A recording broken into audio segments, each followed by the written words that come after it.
Aloha, Senate President, and mahalo for tuning into Transform Hawaii Government's Digital Talk Story. My name is Christine Sakuda, and I'm the Executive Director of Transform Hawaii Government. Today on the call, I have the pleasure again of talking with Senate President Ron Kouchi. So let's just jump right into it. Senate President, first off, please tell us a little bit about yourself and what you do. Well, I represent the islands of Kauai and Niihau. This is my 10th year in the Senate. As you said, have the privilege of serving as the president of the Senate and preside over the Senate. I would just say, for the purpose of this topic, at the beginning of our session last year, in our organization, we pulled technology out, and Senator Keohokalole, who was very interested and knowledgeable in the tech area, seemed to bring a passion and energy that I think needed to be highlighted. And even before all of the COVID experience, we were trying to highlight technology as being critically important in diversifying our economy and going forward. Yeah, that's wonderful. And I had the pleasure of collaborating with Senator Keohokalole, and he's a quick study on technology. So it's great to have that presence in the Senate. Thank you.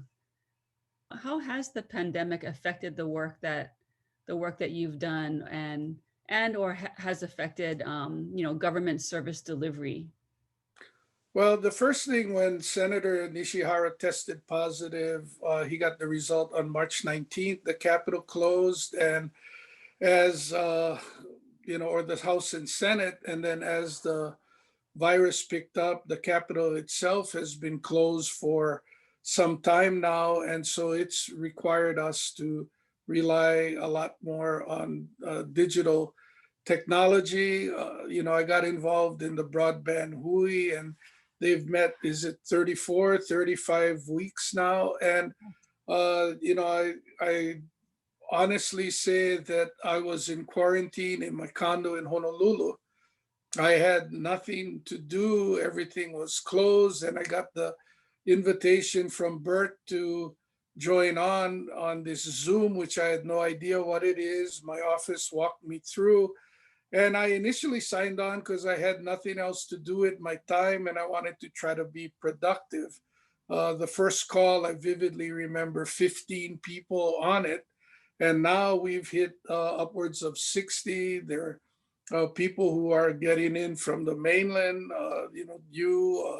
Jenny Skog and Bert Lam have done a great job in finding people, whether they're from Hawaii or on the mainland, to come in and talk to the group. And, every Wednesday for an hour and a half, we have been on the call, and it's really been enlightening to me. This is not an area that I was very well versed in, and I guess was lazy and just defaulted that I had staff people who knew how to do it, and so I never had to learn myself. And now being on the broadband hui and hearing all the different people that are explaining what they're doing or identifying obstacles and problems and how we're going to go about solving it has really helped me understand a lot more about the technology, its applications, and how critical it is for us going forward.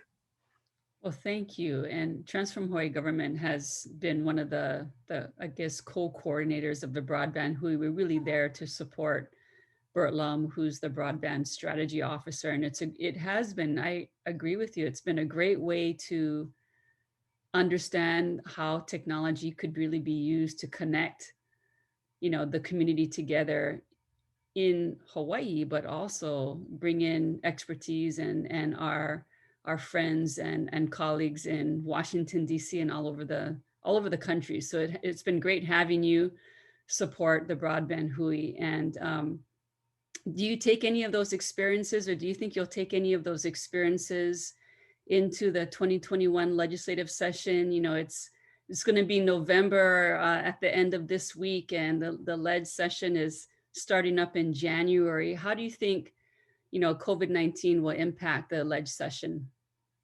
Well, even before 2021, I can tell you the broadband Hui call and another weekly call I participated in led to the pilot program for the Department of Education on Kauai. I, along with the three state representatives, were able to get $600,000 of private funding. Hawaii Community Foundation was great. Chan Zuckerberg Foundation, First Hmm. Hawaiian Bank, Bank of Hawaii, Atherton Foundation, Central Pacific Bank, among others. My wife and I personally donated to the effort, but it got training for teachers on Kauai to be better digital teachers, but also to go back and be resources in their schools for teachers who are not as comfortable with the technology. Allowed us to get devices and hotspots to have connectivity. These devices, the DOE is going to allow parents to use for telemedicine, and Hmm. a lot of the applications now for jobs are all online. And so Hmm. for parents who are out of work and did not have devices or connectivity, all of a sudden these students will be teaching their parents, and we will be empowering a whole lot more people besides just the students that we initially set out to help. And it's been a great partnership, and other complex areas are looking at it. So we hope to bring this statewide and assist every public school student in Hawaii. And the second thing is we have a couple of projects that are probably going to get CARES funding support that have been in the works. And so the broadband Hui really has resulted in concrete results already, not to mention some of the private collaborations. Christina Higa from the University of Hawaii is on the Hmm. telemedicine. Ray Vera tells me we've made maybe at least 5 years of advancement in the telemedicine area. Now, in the 2021 session, how do we expand bandwidth? How do we ensure that we have more free Wi-Fi accessible areas, not just for our students, but the general community? So many of our meetings are going to take place remotely now that we need to have people able to connect in, but more important, they won't be left behind. Right. Everybody else who has that opportunity. And so, we need to put in a strong effort with the federal delegation. The kind of financial commitment we're going to need is something that will exceed what the state can fund. But we're going to be a great partner. And one thing that I've learned through the COVID-19 going into 2021, the technology is integral part of economic development, Hmm. and they are not standalone, and you need to have the nexus so you can drive the investment into the technology.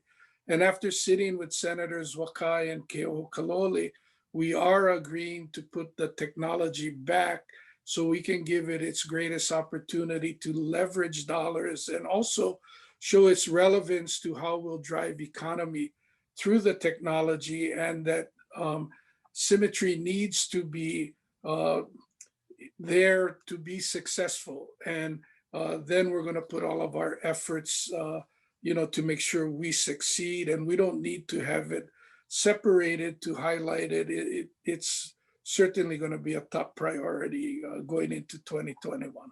That is so wonderful to hear, Senate President. I'm so excited I can like fall out of my chair. And you're very humble in your understanding of technology, because it's not technology for technology's sake. It's a tool to be used to improve services, to educate the workforce, to support businesses. And I think through our collective experience in the broadband, who we have everyone has, or a large part of the community has had a much deeper understanding of how the pieces sort of fit together and how interdependent those pieces are. So thank you for that. And I'm really looking forward to seeing, as well as the coalition, how that materializes as the the year progresses. Moving on to uh, state departments and state government programs like the unemployment insurance, for example, and um, people's access to the unemployment insurance application, or people's access to Medicaid, for example, and all these other programs that maybe at an earlier time you had to go down to an office and fill out some paperwork, or the access online wasn't as seamless as it is today. Do you have any feedback or insight on how that may change in the next 12 months, or how has the pandemic really sort of changed the government's focus on improving those services to the citizens of Hawaii?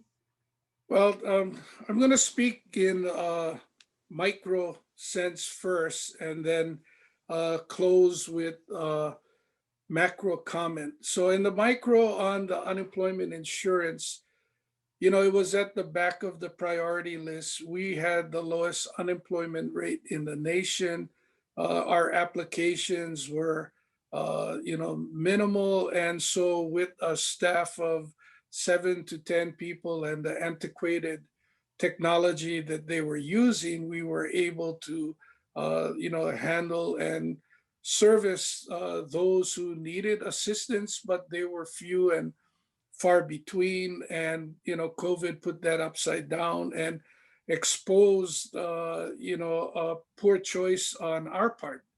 We were focused on the tax modernization, and obviously the Department of Taxation was driving revenue that helped fuel the state budget and allow us to run the services and programs that we had in place. And our focus was in that area. We were focused on trying to transform education. And so, did we make a mistake? Absolutely.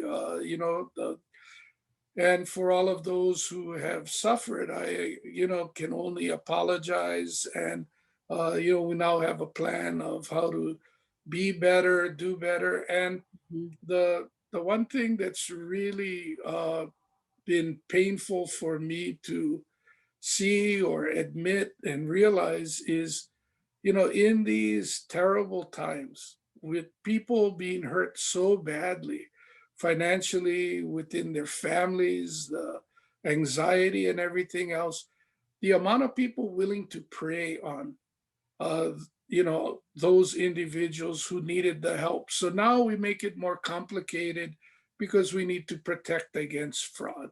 Mhm. So now it's harder to disperse the unemployment funds to those who need it because there are people trying to scam the system in the deployment of the rental assistance.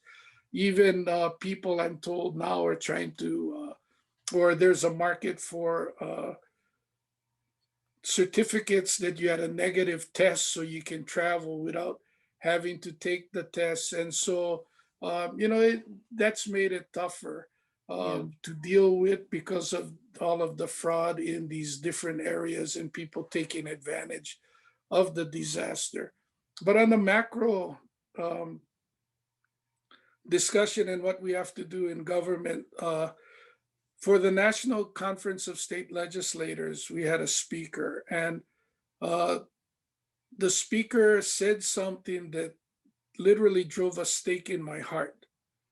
They said, the point was on September 11, 2001, when the terrorist attack occurred, it was clear since then that the nation's capital may be destroyed, may be under siege. Other critical government infrastructure across this country was not safe from the potential of attack. Mhm. And we've had 19 years to prepare ourselves to deal with something like this. And as a nation and every state, we have failed miserably in the 19 years that we've had since that wake up call on September 11.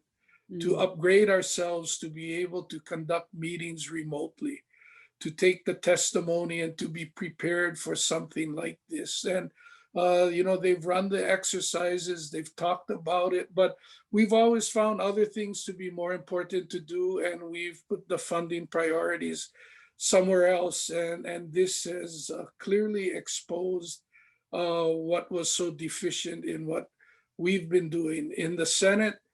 We've expanded the bandwidth that we have. And while we were not able to take remote testimony on the two sessions we had when we came back in, when we did go in last month to consider judicial nominees, we were able to take remote testimony, and we finally have our technology up to speed. In November, we're going to have a Kauai family court judge and a Supreme Court justice, the Hawaii State Supreme Court justice confirmations, and we will do that. Taking video virtual testimony. All of our sessions, though, we've been able to run virtually, so members who have not been able to come in or mhm, may have underlying health reasons and mhm. concerns for health and safety, they've been able to remotely participate. And so I see us able next year, if the Capitol for some reason cannot be opened in a more traditional way, that we will allow the community to be able to participate in a very robust way like they are used to. And this is something the neighbor islands had been clamoring for Mhm. quite some time, and the cost and the difficulty to get to Oahu to testify. But now it's clear that we have AARP or others who are 60 and older that come to testify at the Capitol. Yeah. Those individuals who have underlying health conditions and are on Oahu may not feel comfortable coming into the building if it's permissible, but they will have the opportunity to virtually participate. And, at least we've now finally, accomplished what we should have a long time ago. And, clearly great leaders generally say something to the effect of, in the disaster that confronted me, I was able to find the opportunity Mhm. to continue to go forward. And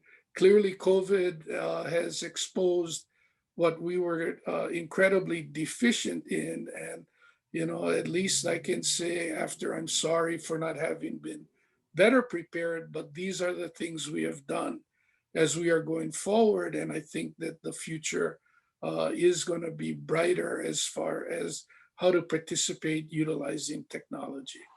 I agree. And thank you so much, Senate President. The neighbor islands, in some cases, are more ahead and with the technology. And I remember there was, I think, a bill that was being put forth through Kauai that supported the Aina Aloha principles. And I received an email to testify, because Kauai was going to vote on it, and the whole thing was electronic. And I thought, wow, that is impressive. And I was able to testify. It was very easy, it was very seamless. And that, I do think that out of this pandemic, that creates a much more engaged civic community that wants to participate, wants to be part of the conversation.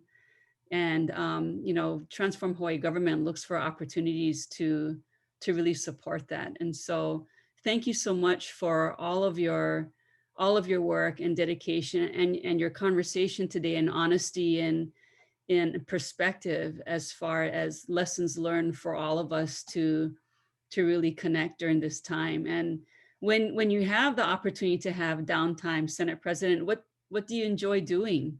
What kind of, how do you have fun? Hopefully you have the opportunity to have fun during this time. I didn't know you had downtime. Well, the real interesting thing to deal with is that usually, you work hard through the first week of May, and then as leader of the chamber, in our interim period, there are numerous opportunities where they have meetings of the national leaders. And, we attend different conferences and share what's been going on, or have speakers to come in to Mhm. help us be better and talking about current topics. And so, my wife generally would travel with me. And so we would enjoy doing that. And since January, we haven't left Hawaii. And so, that's not something we're doing.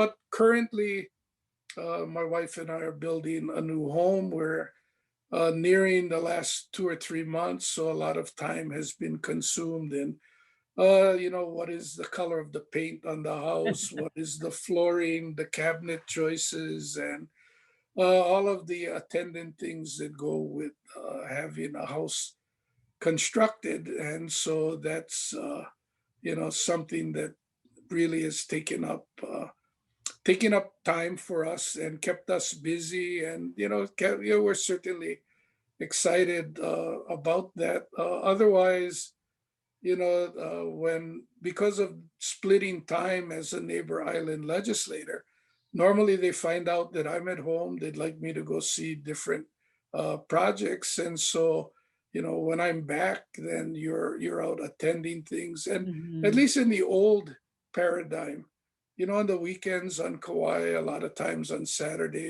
is when funerals are scheduled. Then you have charity and fundraiser dinners, little league openings, or keiki hula. And so a lot of the things that are fun and interesting to do, or all of the various community events that Mhm. everybody would like you to come by and see what they're doing so you can support them. And so uh, lately, in trying to restrict movement and not having sports, for quite a while, I've actually learned to enjoy some Hallmark movies with my wife that have happy endings.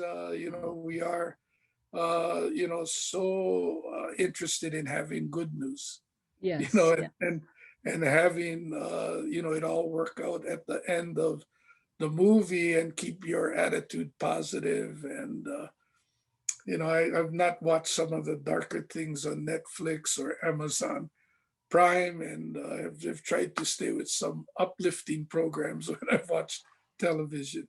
thank you very much, Senate President, for your time today. I know we're over our time. I really appreciate it. Thank you, Christine.